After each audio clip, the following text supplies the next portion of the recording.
ಇವತ್ತು ಬಿಜೆಪಿ ನಾಯಕರು ಬೆಳಗಾವಿಯ ರಸ್ತೆಗಿಳಿದು ಹೋರಾಟವನ್ನು ಮಾಡಿದ್ರು. ಸಾಕಷ್ಟು ರೈತ ಪರ ವಿಚಾರವನ್ನು ಮುಂದಿಟ್ಟು ನೇರವಾಗಿ ಸರ್ಕಾರಕ್ಕೆ ಸವಾಲ್ ಮೇಲೆ ಸವಾಲ್ ಆಗ್ತಾ ಇದ್ರು. ಬೃಹತ್ ಜಾಥಾದ ಜೊತೆಗೆ ಬಿಜೆಪಿಯ ರಾಜ್ಯಾಧ್ಯಕ್ಷ ವಿಜಯೇಂದ್ರನೇ ಅಖಾಡಕ್ಕೆ ಇಳಿದಿರುವಂಥದ್ದು ಸಹಜವಾಗಿ ಬಿಜೆಪಿ ಕಾರ್ಯಕರ್ತರಲ್ಲಿ ಹುಮ್ಮಸ್ಸನ್ನ ತರಿಸಿತ್ತು. ಇದು ಸದನದ ಹೊರಗಡೆ ಆದರೆ ಸದನದ ಒಳಗೂ ಕೂಡ ವಿಪಕ್ಷ ನಾಯಕ ಅಶೋಕ್ ಸರ್ಕಾರವನ್ನ ರೈತರ ವಿಚಾರದಲ್ಲಿ, ಪ್ರಮುಖವಾಗಿ ಉತ್ತರ ಕರ್ನಾಟಕದ ವಿಚಾರದಲ್ಲಿ, ಉತ್ತರ ಕರ್ನಾಟಕದ ಸಮಸ್ಯೆಗಳನ್ನು ಪ್ರಸ್ತಾಪ ಮಾಡಿ ಸರ್ಕಾರವನ್ನ ತಿವಿತಾ ಇದ್ರು.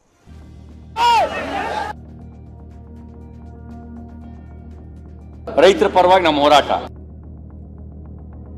ಸರ್ಕಾರವನ್ನು ಹೊಡೆದು ಬೀಳಿಸತಕ್ಕಂತ ಶಕ್ತಿ ಈ ರಾಜ್ಯದ ರೈತರಿಗಿದೆ. ಜನರ ಪಾಲಿಗೆ, ರೈತರ ಪಾಲಿಗೆ ಸತ್ತೋಗಿದೆ. ಇಂತಹ ಸರ್ಕಾರವನ್ನ ಕಿತ್ತೊಡಿಬೇಕು. ಬೆಳಗಾವಿಯಲ್ಲಿ ರಾಜ್ಯ ಸರ್ಕಾರದ ವಿರುದ್ಧ ಬಿಜೆಪಿ ಕಹಳೆ. ಸಾವಿರಾರು ರೈತರಿಂದ ಸುವರ್ಣಸೌಧಕ್ಕೆ ಮುತ್ತಿಗೆಗೆ ಯತ್ನ.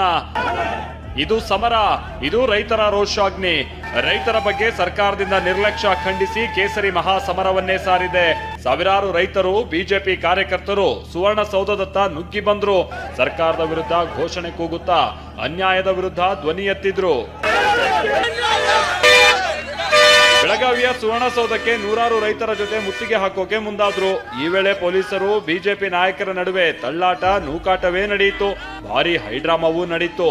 ಅಲಗ ಗ್ರಾಮದ ರಾಷ್ಟ್ರೀಯ ಹೆದ್ದಾರಿಯಲ್ಲೇ ಬಿಜೆಪಿ ನಾಯಕರನ್ನ ಪೊಲೀಸರು ವಶಕ್ಕೆ ಪಡೆದ್ರು.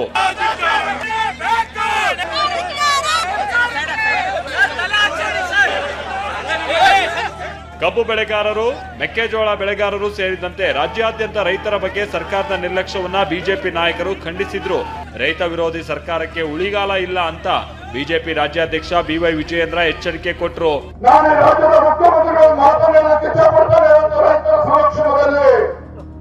ಯಾವ ಸರ್ಕಾರ ಎಷ್ಟೇ ಶಾಸಕರು ಇದ್ರೂ ಸಹ, ಯಾವ ಸರ್ಕಾರ ರೈತ ವಿರೋಧಿ ನಡವಳಿಕೆಯನ್ನು ಅನುಸರಿಸಿಕೊಂಡು ಹೋಗ್ತಾರೆ, ಅಂತ ಸರ್ಕಾರಕ್ಕೆ ಉಳಿಗಾಲ ಇಲ್ಲ.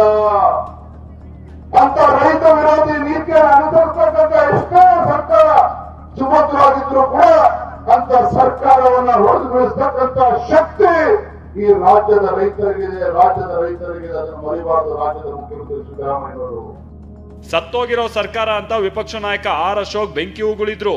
ನಾವು ಹೋರಾಟ ಯಾಕೆ ಅಂತ ಹೇಳಿದ್ರೆ, ಸತ್ತೋಗಿರೋ ಸರ್ಕಾರ, ಈ ಸತ್ತೋಗಿರೋ ಸರ್ಕಾರದಲ್ಲಿ ಒದ್ದಾಡ್ತಾ ಇದ್ದಾರೆ ಡಿ ಕೆ ಶಿವಕುಮಾರ್ ಮತ್ತು ಸಿದ್ದರಾಮಯ್ಯ.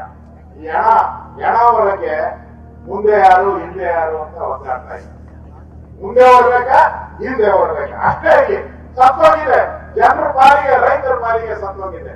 ಇಂತಹ ಸರ್ಕಾರವನ್ನ ಕಿತ್ತೊಡಿಬೇಕು. ಸರ್ವ ಜನಾಂಗದ ಶಾಂತಿಯ ತೋಟ ಕಾಂಗ್ರೆಸ್ ಪ್ರಣಾಳಿಕೆ. ಪ್ರಕೃತಿ ವಿಕೋಪ ನಿಧಿ ಸಂಭವಿಸಿದಾಗ ತಕ್ಷಣ ಪರಿಹಾರಕ್ಕಾಗಿ 5,000 ಕೋಟಿ ಮೂಲ ನಿಧಿಯೊಂದಿಗೆ ಶಾಶ್ವತ ನಿಧಿಯನ್ನ ಸ್ಥಾಪನೆ ಮಾಡ್ತೀನಿ ಅಂತ ನೀವು ಹೇಳಿದ್ದೀರಾ. ಟ್ವೀಟು 2020ರಲ್ಲಿ ಟ್ವೀಟ್ ಮಾಡಿದ್ದೀರಾ. ನಿಮ್ಮ ಚುನಾವಣಾ ಪ್ರಣಾಳಿಕೆಯಲ್ಲಿ ಸರ್ವ ಜನಾಂಗದ ಶಾಂತಿಯ ತೋಟದಲ್ಲಿ ಈ ಕ್ರಾಂತಿಯ ಮಾತುಗಳನ್ನು ಆಡಿದ್ದಾರೆ, ಇಟ್ಟಿದ್ದೀರಾ. ಫ್ರೀ ಫ್ರೀ ಗ್ಯಾರಂಟಿ ಅನ್ನೋದೊಂದು ಬಿಟ್ರೆ ರೈತರ ಪರವಾಗಿ ನಿಂತಿದ್ದು ಯಾವುದೂ ಇಲ್ಲ. ಸದನದ ಒಳಗೂ ಹೋರಾಟ ಮಾಡ್ತೀವಿ ಅಂತ ಎಂಎಲ್ಸಿ ಸಿಟಿ ರವಿ ಹೇಳಿದ್ರು.